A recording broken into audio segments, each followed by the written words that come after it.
ক্যাম্পাসে কলা ভবনের সামনে ছাত্রলীগের যেই পিটুয়া বাহিনীগুলো ছিল, ওরা এসে আমাদের সাধারণ ভাইদের হাতে গায়ে হাত দেওয়া হয়, আমাদেরকে ন্যায় অন্যায়ভাবে মারধর করা হয়।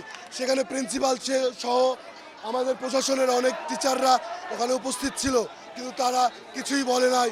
তারা শুধু দৃষ্টি অন্ধনভাবে দেখেছে, মজা পেয়েছে, কিছু বলে নাই।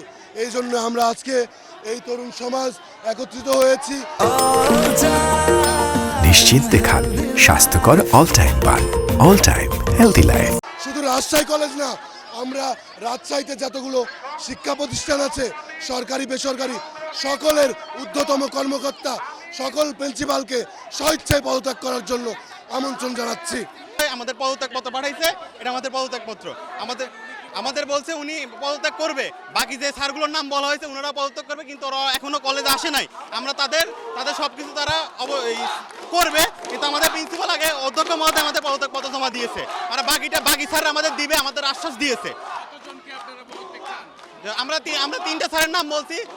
মানিক স্যার ছিল, প্রিন্সিপাল ছিল, আর একটা কোন স্যার এটা এখনো বলতে পারছি না। তবে আমাদের স্যাররা আশ্বাস দিচ্ছে তারা পদত্যাগ করবে, পদত্যাগ পত্র জমা দিবে। আপাতত আমাদের অধ্যক্ষ মহোদয় প্রিন্সিপাল পদত্যাগ করছে। ধন্যবাদ।